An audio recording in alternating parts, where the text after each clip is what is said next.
महायुती सरकार म्हणतात, पण एकूणच जर बघितलं तर केंद्र आणि राज्य हे त्यांच्याच भाषेत डबल इंजिन सरकार आपण किंवा ते म्हणत असतील तर ही दोन्ही सरकारं महागळती सरकार आहेत. हे लिकेज सरकार आहे. कारण सरकारचं निरोप घेण्याचं अधिवेशन आजपासून सुरू झालेलं आहे. संपूर्ण महाराष्ट्र या सरकारला बाय बाय सरकार म्हणते, खोके सरकारला बाय बाय म्हणते. साहजिकच आहे की या निरोपाच्या अधिवेशनात सरकारकडनं काही घोषणा होण्याची शक्यता आहे. उद्याच कदाचित त्याबद्दल काही घोषणा होतील. साधारणतः प्रथा अशी असते की दरवर्षी केंद्रात आणि प्रत्येक राज्यात अर्थसंकल्प मांडला जातो, सादर केला जातो आणि त्या अर्थसंकल्पाच्या अनुषंगाने ज्या योजना अथवा घोषणा त्याच्यामध्ये समाविष्ट केलेल्या असतात त्याच्यासाठी आर्थिक तरतूद केली जाते. अर्थसंकल्प एका बाजूला जो काही घोषणांचा पाऊस पडेल हा गाजर संकल्प असणार आहे. कारण निधी खर्चच होणार नाही. घोषणा आजपर्यंत खूप झाल्या. घोषणांचा पाऊस आणि अंमलबजावणीचा दुष्काळ हे यापूर्वी सुद्धा मी म्हटलेलं आहे. मात्र जर या सरकारला जरा जरी संवेदना असतील तर त्या घोषणा आपण आत्तापर्यंत गेल्या 2 वर्षात जेवढ्या केल्या त्याची पूर्तता किती झाली एवढं जरी त्यांनी खरेपणाने उद्या नीट सांगितलं तर मी म्हणेन खूप झालं. हे सरकार, याला आता काय सरकार म्हणायचं, कारण खोके सरकार तर म्हणतातच, महायुती सरकार म्हणतात, पण एकूणच जर बघितलं तर केंद्र आणि राज्य हे त्यांच्याच भाषेत डबल इंजिन सरकार आपण किंवा ते म्हणत असतील तर ही दोन्ही सरकारं महागळती सरकार आहेत. हे लिकेज सरकार आहे. कारण राम मंदिराच्या गाभाऱ्यात सुद्धा लिकेज झालेलं आहे, पेपर फुटी झालेली आहे, म्हणजे पेपरसुद्धा लीक होत आहेत, मंदिरसुद्धा लीक होते आणि ह्यांना लाज लज्जा शरम काही नाही आहे. आम्ही काही प्रश्न विचारले किंवा विषय त्यांच्यासमोर मांडले तर ते उलटे आमच्यावरती आरोप करतात. ठीक आहे, त्याच्यावरती या संपूर्ण अधिवेशन काळामध्ये आमच्याकडनं काही प्रश्न उपस्थित केले जातीलच. जीवाभावाचे प्रश्न महाराष्ट्राच्या जनतेचे उपस्थित केले जातील. मात्र एकूण आत्ताची जी काही परिस्थिती आहे आपल्याच माध्यमातून आम्हालाही कळते, संपूर्ण राज्याला कळते आणि राज्यातले शेतकरी ही परिस्थिती प्रत्यक्ष भोगत आहेत. ज्या काही बातम्या येत आहेत ही आता गेल्या आठवड्यात टाइम्स ऑफ इंडियामध्ये आलेली बातमी आहे. त्याच्यात त्यांनी म्हटलं की साधारणतः सरासरी जर का आपण बघितलं तर रोज एक शेतकरी फक्त अमरावती जिल्ह्यामध्ये आत्महत्या करतोय. एकूण तुम्हाला सर्वांना आठवत असेल की हे घटनाबाह्य सरकार जेव्हा अस्तित्वात आलं तेव्हा घटनाबाह्य मुख्यमंत्र्यांनी जाहीर केलं होतं की यापुढे राज्यातील एकही शेतकरी आत्महत्या करणार नाही. त्यांच्यापुरतं ठीक आहे, कारण त्यांची पंचतारांकित शेती आहे. असा राज्यात नव्हे देशात दुसरा कोणताही शेतकरी नसेल की जो हेलिकॉप्टरने स्वतःच्या शेतात जातो आणि पंचतारांकित शेती करतो. विशेषतः अमावस्या पौर्णिमेला वेगळं पीक काहीतरी काढतात असं माझ्या कानावर आहे. मात्र शेतकऱ्याची हालत गंभीर आहे. आज सुद्धा अजूनही पावसाने ओढ दिलेली आहे. पाऊस म्हणावा तसा सुरू झालेला नाही आहे. महाराष्ट्रात अनेक तालुक्यांमध्ये अनेक गावात आज सुद्धा टँकरने पाणी पुरवठा करावा लागतोय. त्याबद्दल याला कुठेही संवेदना नाही. एकूण जर का पाहिलं तर ताई म्हणजे जवळपास 6,500 आत्महत्या ह्या गेल्या 2-1 वर्षात झालेल्या आहेत. म्हणजे पुन्हा ढोबळमानाने पाहिलं तर साधारणतः रोज 9 शेतकरी आपलं आयुष्य संपवत आहेत. विदर्भातील शेतकरी असो, मराठवाड्यातील शेतकरी असो, यांचा वाली कोणी राहिलेला नाही आहे. जर का आपण बघितलं तर यांनी ज्या काही घोषणा केल्या मी मुद्दामून आकडेवारीच घेऊन आलेलो आहे. साधारणतः 10,022 कोटीची नुकसान भरपाई देणं बाकी. याने किती जरी मांडला तरी जमिनीवरची परिस्थिती अशी आहे की हे जाहीर केलेले आकडे नुसते कागदावर आहेत. प्रत्यक्ष शेतकऱ्याच्या हातात किंवा त्याच्या खात्यात अजूनही पैसे येणं बाकी आहे. साधारणतः गेल्या 1 जानेवारीपासून आत्तापर्यंत 1046 शेतकऱ्यांनी आत्महत्या केलेल्या आहेत. ही एकूण जर का परिस्थिती पाहिली, पीक विम्याचे पैसे नीट मिळत नाही आहेत. आजच मला माहिती मिळाली नाही ते दुसरं तुम्ही दिलं ना, 1 रुपयात पीक विमा, नाही ते द्या ना खालचं. हां, 1 रुपयात पीक विम्याची घोषणा केली होती, पण शेतकऱ्याच्या खात्यात केवळ 70 रुपये काही ठिकाणी जमा झालेले आहेत. अशी म्हणजे सगळे चित्रविचित्र ह्या गोष्टी चाललेल्या आहेत. म्हणून मला आमची मुख्य मागणी उद्याच्या अधिवेशनात ही राहणार आहे की तुमचं आता डबल इंजिन सरकार आलेलं आहे. त्यांच्या सुदैवाने शेपटावरती निभावलं आणि कसेबसं NDAचं सरकार हे दुर्दैवाने आपल्या देशात परत आलेलं आहे. त्यांच्या लेखी असलेली महाशक्ती पुन्हा एकदा तिकडे विराजमान झालेली आहे. तर ह्या डबल इंजिन सरकारने ज्याप्रमाणे मी मुख्यमंत्री झाल्यावरती नागपूरच्या माझ्या पहिल्याच अधिवेशनात कोणीही न मागता मी 2 लाखापर्यंतची रक्कम पीक कर्जाची ती मी माफ केली होती, मुक्त केलं होतं. तसं आमची आज जाहीर मागणी आहे की एकूण या तुमच्या थापा आता खूप झाल्या, नुसत्या घोषणासुद्धा आता खूप झाल्या. अजूनही 3-3.5 महिने निवडणुकांना आहे. तर तात्काळ शेतकऱ्यांची कर्जमुक्ती जाहीर करून निवडणुकीच्या आत तुम्ही ती अंमलबजावणी करा. कारण नाहीतर आपल्याला हेही माहिती आहे, आम्ही ज्या वेळेला देवेंद्र फडणवीस यांच्यासोबत सरकारमध्ये होतो त्यावेळेला त्यांनीसुद्धा एक कर्जमुक्तीची घोषणा केली होती, जी अद्याप चालू आहे, पूर्णच झाली नाही. आम्ही जी केली होती ती योजना कर्जमुक्तीची तर पूर्ण केलीच. दुर्दैवाने करोनाचं संकट आलं. त्या काळामुळे 50,000 रुपये प्रोत्साहनपर राशी जे नियमित कर्ज परतफेड करणाऱ्या शेतकऱ्यांना आम्हाला द्यायची होती ती आम्ही देऊ शकलो नव्हतो, कारण यांनी गद्दारी करून सरकार पाडलं. पण तीही रक्कम यांनी अडवून ठेवलेली आहे. तर नुसत्या घोषणा करू नका. तुम्ही जर अंमलबजावणी करणार असाल तर माझं म्हणणं आहे की पहिली अंमलबजावणी करा आणि मग निवडणुकीला सामोरे जा. कारण आता या सगळ्या गोष्टी होणार. जसं आता आजच एक बातमी आली की एका कंत्राटदाराने शेतकऱ्यावरतीच बंदूक रोखली. पण तक्रार करायची कोणाकडे? कारण मंत्र्यांना इतर कामं बरीच आहेत, त्यांना या गोष्टीकडे लक्ष द्यायला वेळच नाही आहे. आणि असे हे सगळे मंत्रिमंडळात असलेले चेहरे बघितल्यानंतर जनतेचा वाली कोण आहे? जनतेचा वाली कोणी राहिलेलं नाही आहे. आणि म्हणून माझी आणखीन एक मागणी अशी आहे की आता मी असं ऐकलं की ज्याप्रमाणे मध्य प्रदेशमध्ये लाडली बहिणा ही एक योजना आहे, तसं हे सरकार लाडकी बहीण ही काहीतरी एक योजना आणते. माझं म्हणणं आहे जरूर आणा, लाडकी बहीण योजना आणा, पण तुम्ही आता मुली आणि मुलांमध्ये भेदभाव करू नका. लाडका भाऊ म्हणून पण आणा, लाडका भाऊ म्हणून पण योजना आणा आणि मुलींप्रमाणे मुलांना सुद्धा मदत करा. कारण एकूणच एवढी वाईट परिस्थिती आजपर्यंत महाराष्ट्राच्या नशिबात कधी आली नव्हती. मगाशी अंबादासजी आपण एक मुद्दा सत्ताधारी पक्षाच्या लक्षात आणून दिला की सध्या पोलीस भरती सुरू आहे. पोलीस भरतीसाठी 17,500 जागा असताना जवळपास 17 लाखाच्याही वरती तरुणांनी अर्ज केलेले आहेत. अर्ज केले तर केलेत, मात्र त्यांना ज्या काही सोयीसुविधा राहण्यासाठी, कारण गावागावातनं तरुण येत आहेत.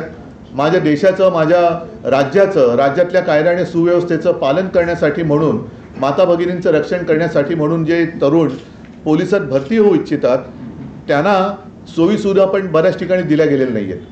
अनेक ठिकाणी जसं जोगेश्वरी येथे ब्रिज खाली ही मुलं झोपत आहेत, काही ठिकाणी झाडाखाली झोपत आहेत, कसलीही काही सुविधा नाही आहे. तर मग ह्या सगळ्या गोष्टी जर का बघितल्या तर बेकारी वाढत चाललेली आहे. आणि त्यांना कुठेतरी दिलासा जर देणार असेल तर तुमचं डबल इंजिन सरकार मी पुन्हा म्हणतोय, कारण त्याचे बऱ्याच वाफा तुम्ही आत्तापर्यंत सोडलेल्या आहेत. तर ह्या गळती सरकारने डबल इंजिन त्यांचं जे केंद्रात बसलेले त्यांची मदत घेऊन एकतर माझ्या राज्यातल्या शेतकऱ्यांना कर्जमुक्त केलंच पाहिजे. दुसरी गोष्ट, लाडकी बहीण जर का योजना तुम्ही आणत असाल तिचं आम्ही स्वागत करतो आहोत, पण लाडका भाऊसुद्धा योजना आणा आणि त्यांनासुद्धा जसं तुम्ही माझ्या माता भगिनींना लाभ देणार आहात तसं माझ्या भावांना पण द्या. तुम्ही भेदभाव करू नका. कारण महिला आपल्या, आता तो काळ गेला, जुना काळ गेला. आता महिलासुद्धा कर्तृत्ववान झालेल्या आहेत, सक्षम झालेल्या आहेत. आणि त्यासुद्धा जसे करता पुरुष असतो तशा अनेक घरात करती महिलासुद्धा असते. तर महिला आणि पुरुषांमध्ये भेदभाव न करता या योजना दोघांसाठी तुम्ही आणा. अशा अनेक काही गोष्टी आहेत. आत्तापर्यंत मुलींच्या मोफत शिक्षणाबद्दल जे काही आश्वासन दिलं होतं चंद्रकांत दादांनी, आज मला चॉकलेट देऊन गेले ते, तसेच ते योजनेचं चॉकलेट त्यांनी दिलं होतं जे पोकळ ठरलं. हे आता योजनेची चॉकलेट देऊ नका, कारण लोकांची सहनशक्ती आता जवळपास संपलेली आहे. कालच्या लोकसभेच्या निकालातून त्यांना जरी कळलं नसेल तरी आम्हाला कळलेलं आहे. जनता आता भोळी राहिलेली नाही आहे की कोणी यावं आणि गाजर दाखवून आपलं काम करून घ्यायचं. तर ह्या गोष्टी आता जुन्या झालेल्या आहेत. तर ही योजना आणणार असाल तर त्याची अंमलबजावणी उद्या जर का काही घोषणा करणार असाल, जर कर्जमुक्ती करणार असाल, लाडका बहीण लाडकी, लाडकी बहीण लाडका भाऊ, हां दुसरं लाडकी बहीण आणि लाडका भाऊ ही योजना आणल्यानंतर कृपा करून त्याची अंमलबजावणी सुधीर मुनगंटीवारांकडे देऊ नका. कारण त्यांचं चंद्रपूरमधलं जे काही एक भयानक हिणकस भाषण होतं ते ऐकल्यानंतर अंगावरती असा शहारा येतो की असे मंत्री आपल्या राज्यात मंत्रिपदावर राहू शकतात. माता भगिनींना शिवीगाळ करणारे मंत्री मंत्रिमंडळात राहू शकतात. माता भगिनींवरती अत्याचार करणाऱ्याचे आरोप ज्यांच्यावर आहेत असे सुद्धा मंत्री राहू शकतात. तर अशा मंत्र्यांकडे त्याची आणि आता 2-3च महिने राहिलेत म्हणा, पण अशा व्यक्तींकडे याची अंमलबजावणीची जबाबदारी देऊ नका. हीच एक माझं सांगणं आहे. दुसऱ्या बऱ्याच गोष्टी आहेत त्या मी तुमच्या प्रश्नाच्या उत्तरामध्ये येतील त्याच्याप्रमाणे सांगेन. पेपर गळतीचा उल्लेख केला, तुम्ही पेपर गळतीचा उल्लेख केला, पण देवेंद्र फडणवीस असा आरोप केला की उद्धव ठाकरेंची सरकार असताना त्यांच्याच काळात जास्त पेपर फुटले. ते जे नरेटिव्ह हा शब्द आणल्याने तो हाच नरेटिव्ह आहे. एक तर तुम्हाला सगळ्यांना कल्पना आहे की माझ्या काळामध्ये करोना होता. एकाच बाबतीमध्ये जेव्हा आम्हाला पेपर फुटीची शंका आली तेव्हा ते आम्ही ताबडतोब ऑनलाईनचा तो विषय होता, आम्ही रद्द करून परत परीक्षा घेतली होती. पण त्यानंतर परीक्षा कोणत्या झाल्या की ज्याच्यात पेपर फुटले? तर हे खोटं नरेटिव्ह म्हणतात ते यालाच म्हणतात.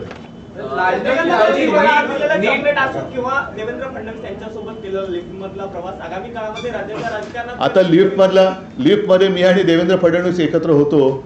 अनेकांना असं वाटलं असेल ते गाणं आहे ना, नाना करते प्यार, म्हणजे त्यांचा पाटोळ्यांशी काही संबंध नाही.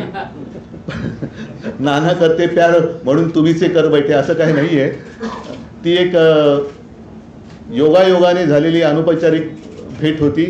आणि म्हटलं तर असं म्हणा, मगाशी कुठे दिनेश मग बोलले की भिंतीला कान असतात आणि लिफ्टच्या भिंतीला कान नसतात. त्याच्यामुळे तुम्ही एक चांगली सजेशन केली की यापुढे आमच्या गुप्त बैठका आम्ही लिफ्टमध्येच करू. उद्धवजी, पुणे विद्येचं माहेरघर आहे, मात्र गेल्या काही दिवसांमध्ये ड्रग्सचं प्रमाण एवढं वाढलं आहे, पुण्यामध्ये असेल किंवा नाशिकमध्ये असेल, यावर कोणतेही उपाय केले जात नाही आहे. पूर्ण राज्यातून मुलं ही शिकण्यासाठी फक्त पुण्यात येतात आणि खूप चुकीच्या पद्धतीने हे जात आहे, कारण का पब आणि ड्रग्स ही संस्कृती आता पुण्यात सुरू झाली आहे. ह्याच्या मुळापाशी जावं लागेल आणि तोही मुद्दा अधिवेशनात आम्ही जोरात उठवणार आहोत. पुण्यामध्ये त्याबद्दल आंदोलन तर आम्ही करतोच आहोत, परंतु सरकार एका सत्तेच्या नशेच्या धुंदीत आहे. त्या धुंदीतनं त्यांना खाली आणावं लागेल. कारण महाराष्ट्र पूर्ण नासवण्याचं काम होतं. हे ड्रग्ज येतात कुठून? मध्ये मध्ये ज्या बातम्या येतात त्या कुठल्या तरी गुजरातच्या एकाच पोर्टवरती हे ड्रग्ज सापडले जातात. माझ्या कानावर असं आलं आहे, त्याची सत्यता अजून पटवून घ्यायची आहे की मध्ये एखादी कुठली तरी कन्साइनमेंट पकडल्यासारखं दाखवत, पण इतर वेळेला हा कारभार मोकाट असतो. तर हे ड्रग्ज येत आहेत कुठून? काही आपल्या राज्यामध्ये केमिकलचे जे बंद झालेले कारखाने आहेत तिथून याचा काही सोर्स आहे का? मग याच्यासाठी उद्योगमंत्री काय करत आहेत का? त्यांचे वेगळे काही उद्योग सुरू आहेत? तर हे बंद असलेले कारखाने इकडे कोण इन्स्पेक्शन करत आहे का? यांचे जे काही कारभारी आहेत, अधिकारी आहेत ते तिकडे पाहत आहेत का? अशा अनेक गोष्टी आहेत. पण हे जे काय ड्रग्सचं प्रकरण आहे, मला असं वाटतं ह्याच्यामध्ये सर्व पक्षीयांनी, कारण ही महाराष्ट्राची पिढी आणि महाराष्ट्राचं भवितव्य नासवणारी गोष्ट आहे ड्रग्ज. त्याच्यामध्ये केवळ आम्ही सत्तापक्ष आणि प्रतिपक्ष असं न करता सगळ्यांनी एकत्र येऊन हा विषय खणून काढला पाहिजे. मग त्यांचे कोणी सगळे सोयरे असतील, कोणाचे सगळे सोयरे असू द्या. मध्ये ते नाव कुठलं गाजलं होतं, ललित पाटील. पुढे काय झालं? खरं खोटं आलं पाहिजे बाहेर. तर त्याच्याबद्दल सुद्धा साहजिकच आम्ही या अधिवेशनात पाठपुरावा करू. पण हा सुद्धा केवळ आम्ही प्रश्न विचारतो म्हणून तुमच्याच काळात जास्त ड्रग्सचं वितरण झालं असं काहीतरी फालतू उत्तरं नको आहेत. ह्याच्या मुळापर्यंत जा आणि मुळं खडून काढा. प्रकरणामध्ये जे परीक्षेचे पेपर लीक झाले त्यामध्ये महाराष्ट्रात जर पाहिलं तर अनेक व्हॉट्सअप ग्रुपच्या माध्यमातून विद्यार्थी त्याला बळी पडलेले आहेत. दलालांचं मोठं रॅकेट. व्हॉट्सअप इंडस्ट्री सगळ्यात मोठी कोणाची आहे? व्हॉट्सअप इंडस्ट्री सगळी इंडस्ट्रीज मी म्हणतो त्याला सगळ्यात मोठी कोणाची आहे? होना चाहिए, बिल्कुल होनी चाहिए एक्शन. आणि असे अधिकारी जागेवर राहता कामा नये. जे कर्तव्यात कसूर करतात त्यांना निलंबित केलं गेलंच पाहिजे. मी तर म्हणेन सेवामुक्त केलं पाहिजे. एक किसान की कनपट्टी पर बंदूक लगाने की कोशिश कर रहे हैं, ऐसा एक वीडियो वायरल हुआ है जमीन पर कब्जा करने के लिए, पुणे में ना, पुणे में वही तो मैंने बात कही। और हमारे जिन्होंने मुझे चॉकलेट दिया आज, शायद आप भी थे, चश्मे दिन गवाह, तो आप भी थे। तो मैं तो यही कहता हूँ कि उस जिन्होंने दिया, चंद्रकांत दादा पाटिल, उनके पास जब शिकायत की गई तो उन्होंने कहा कि आप ही को कहा कि आपके पास ये जानकारी पहले आती है, हमें और सारे काम है। तो और सारे काम, कौन से काम आप कर रहे? मागच्या बजेटमधील कामं पूर्ण झालेली नाहीत. मागच्या बजेटमधील कामं अजून सुरुवात देखील झाली नाही, तोपर्यंत नवीन बजेट येतोय. नेमकं चाललंय का या सरकारचं? कारण अजून सुरुवात देखील नाही झाली. हे म्हणून म्हटलं ना, ह्यांची हा गाजर संकल्प आहे, गाजर दाखवा आणि पुढे चला. पण आता ते चालणार नाही. उद्या एकूणच्या थकबाकी आणण्याची होती ना. अनिल परवांची सूचना चांगली आहे की मी तर म्हणेन उद्या काही घोषणा करण्याच्या आधी आजपर्यंत या लोकांनी ज्या काही घोषणा केल्या त्यांची प्रत्यक्षात अंमलबजावणी किती झाली याची एक श्वेतपत्रिका काढा. आणि मला खात्री आहे की ती श्वेतपत्रिका नुसता कोरा कागद असेल. एक मिनट, मैंने जैसे कहा कि मध्य प्रदेश में जैसी चल रही है एक योजना लाडली बहना, तो मैं कह रहा हूं कि आप भेद क्यों कर रहे हैं? मेरा लाडला भाई भी करो ना, लाडला भाई भी करो, लाडली बहना भी करो. लाडली बहना का हम तो स्वागत करते हैं, स्वागत करते हैं. लेकिन हमारे कई सारे भाई बिना काम के रास्ते पर भटक रहे हैं, वो क्या करेंगे? तो लाडली बहना के साथ साथ लाडला भाई भी लाइए. आपकी महाशक्ति वहाँ से फिर से दुर्भाग्य देश का विराजमान हुई है, तो ले लो उनकी सहायता. और लाडला भाई भी योजना लाइए. एक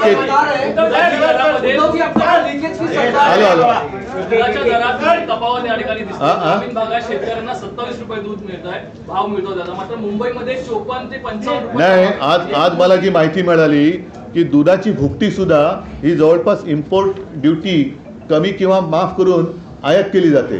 त्याच्यानंतर दुधाची भुकटी पावडर, दूध पावडर ही आयात केली जाते. मी जेव्हा मुख्यमंत्री होतो तेव्हा आपण ती भुकटी ही आपल्या कुपोषित बालकांना मोफत वाटण्याची एक योजना आणली होती. आता ती आयात करावी लागते. आणि इथे तर दुधाचे भाव म्हणजे जे दूध उत्पादक जे शेतकरी आहेत त्यांच्या पोटावरती पाय हा. जसं कांदा उत्पादकांना तुम्ही निर्यात बंदी केली, तसं या शेतकऱ्यांचं दूध किंवा दुधाची पावडर याची काही हे न करता तुम्ही त्यांना आयात शुल्क कमी किंवा रद्द करून, ते आता कन्फर्म करतो मी, आयातीची परवानगी दिली जाते. त्याच्यानंतर सूर्यफूल आणि मोहरीचं पण जवळपास 3 लाख टन तेल हे आयात शुल्क न लावता हे आपण आणतोय. मग हेही शेतकरी मेले. मग सरकार आहे कोणाचं? एक तर तुम्ही नुसत्या घोषणा करताय, शेतकऱ्यांना कुठेही मदत मिळत नाही आहे, विम्याचे पैसे मिळत नाही आहेत. आता काल परवाकडे घटनाबाह्य मुख्यमंत्र्यांनी प्रशासनाला आदेश दिले 5 दिवसात नुकसान भरपाई करा. कोण करणार? पैसे देत आहे कोणालाच नाही आहे. उलटं पीक विम्याचं सुद्धा मी सांगितलं ना, ते होतं ना पुढे गेलं कागद, त्याच्यात दलालाचे फोन येतात त्यांना पैसे तुम्हाला मिळवण्यासाठी. हे सगळं आम्ही आमचं सरकार आल्यानंतर खणून काढणार आहोत. एक मिनट, आपने कहा लीकेज की सरकार है, महाराष्ट्र में भी नीट का मामला जो है सामने आया लातूर में, इसको लेकर क्या कहेंगे? नहीं, मैंने कहा ना कि ये तो लीकेज सरकार है, ऊपर भी और नीचे भी. राम मंदिर, रामलला जहाँ इन्होंने विराजमान किया, वहाँ के जो संत है उन्होंने कही है बात कि वहाँ भी लीकेज है. तो इनकी सरकार तो लीकेज की सरकार है. और ये कारोबार नहीं संभाल सकते, मंदिर नहीं बांध सकते ठीक से, कारोबार नहीं संभाल सकते, क्यों हम उनको वोट करें?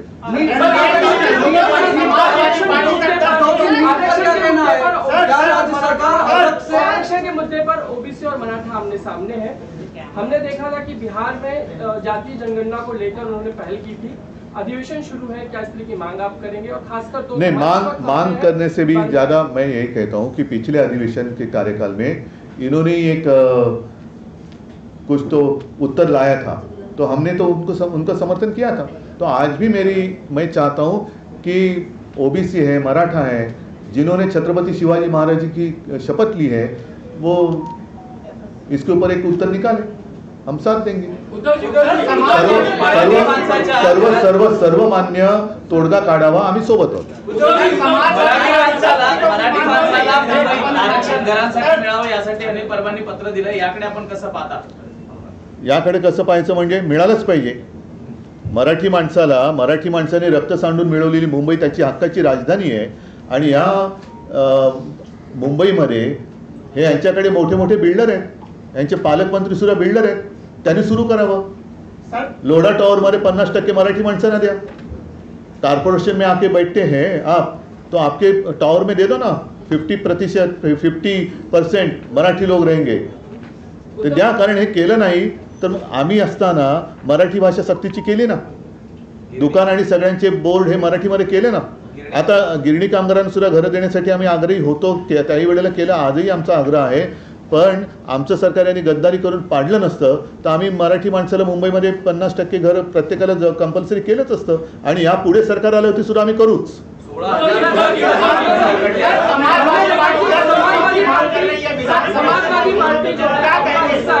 समाजवादी पार्टी आपका हिस्सा है, वो मांग कर रहे हैं कि 5% आरक्षण जो महाविकास उस वक्त आघाड़ी सरकार ने दिया था वो हमारी मांग मान ली जाए तो ही आगे जाकर आपके साथ काम कर पाएंगे. यह बुआ समाज की मांग है. पहले प्रधानमंत्री जी क्या करना चाहते हैं, क्या करेंगे? चंद्राबाबू ने जो की है बात, क्या उनका समर्थन मोदी जी कर रहे हैं क्या, नीतीश जी का कर रहे हैं क्या? तो वो ऊपर वाले क्या करते हैं वो देखेंगे. उद्धव जी संजय राऊत असं म्हणत आहे की आगामी विधानसभा निवडणुकांच्या पार्श्वभूमीवर महाविकास आघाडीने मुख्यमंत्री पदाचा चेहरा जाहीर केला पाहिजे. मुख्यमंत्री पदाचा चेहरा न जाहीर करता सामोरं जाणं हे माझं पहिलं मत असं आहे. प्रश्न घेतो आणि लोकसभेला उद्धव ठाकरे यांनी जे काम केलेलं आहे ते महाराष्ट्राने पाहिलेलं आहे. बरोबर आहे. पहिल्या प्रथम महायुतीमध्ये त्यांच्या अपयशाच्या धन्याचा चेहरा समोर येऊ द्या, कारण ते एकमेकाकडे बोटं दाखवते, तुमच्यामुळे आम्ही पडलो, त्यांच्यावर तो चेहरा येऊ द्या. आमचा महाविकास आघाडीचा चेहरा योग्य वेळेला आम्ही आणू आणि आमच्या महाविकास आघाडीचा चेहरा माझा महाराष्ट्र आहे. त्याच्यामुळे पहिलं मला वाटतं आमच्या वर्धापन दिनाच्या भाषणात बोललो, वाजवले ना 12 आता जाऊ द्या ना घरी. तर आता त्यांच्याकडनं अपयशाचा धनी कोण हा चेहरा पहिला नक्की होऊ द्या. आमचा मुख्यमंत्री पदाचा चेहरा आम्ही करू द्या.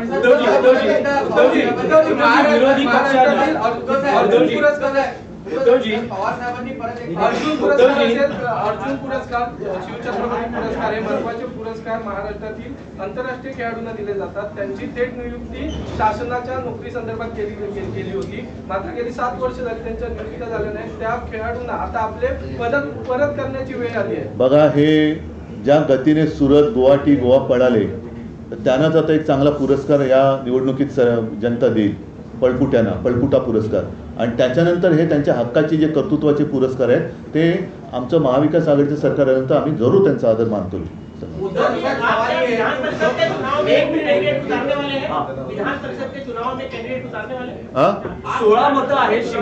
हो, उतरवणार ना, कारण 11 जागा आहेत.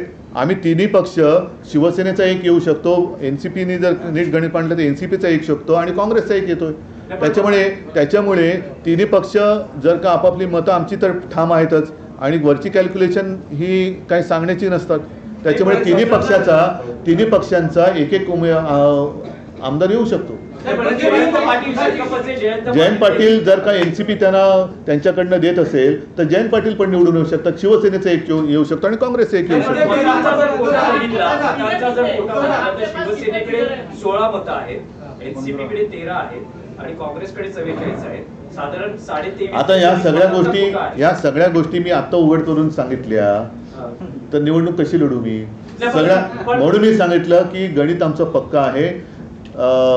11 जागांमध्ये एक काँग्रेसचा तर येतोच, एक शिवसेनेचा येतो आणि एक राष्ट्रवादीचा पण येतो. आता बिनविरोध आता आम्ही लढतोय आणि 11ची जेव्हा आम्ही 3 एकेकाची खात्री घेतोय त्यावेळेला साहजिकच आहे त्यांची मतं कशी सांभाळायची त्यांच्यासमोर प्रश्न आहे. कारण सगळे आता या लोकसभा निवडणुकीनंतर हालचाली बऱ्याच सुरू झालेल्या आहेत. चला, ठीक आहे, एक थांबून एक मोफत शिक्षणाचा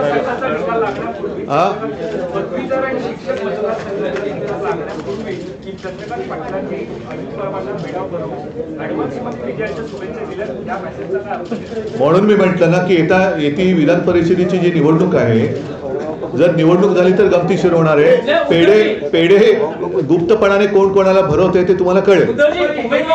ठीक आहे चला, नाही पक्षाचा असेल आणि सगळ्यांना धन्यवाद देतो. आजपासून ह्या महायुतीच्या किंवा महागळती सरकारच्या निरोपाच्या अधिवेशनाची सुरुवात झालेली आहे. आपण सर्वजण त्यांना भरलेले किंवा रिकाम्या हृदयाने निरोप देऊया आणि पुढच्या निवडणुकीसाठी. एक प्रश्न आहे, मध्यंतरी पवार असं म्हणाले होते की जे आमदार त्यांचे सोडून गेलेले आहेत, जिथे सहकार्याची भूमिका असेल अशांना परत घेण्यासंदर्भात विचार होईल, पक्षात चर्चा होईल, ज्यांची आवश्यकता आहे अशांना पुन्हा पक्षात घेतलं जाईल. पण तो त्यांच्या पक्षांतर्गत प्रश्न आहे, मी काय करणार. नाही पवार साहेबांनी त्यांच्या पक्षांतर्गत त्यांच्या पक्षाचा विचार मांडलाय. माझ्या पक्षाचा मी मांडलेला आहे आणि या पुढे सुद्धा मांडेल. त्याला सगळ्यांना धन्यवाद. हा, जय हिंद, जय महाराष्ट्र.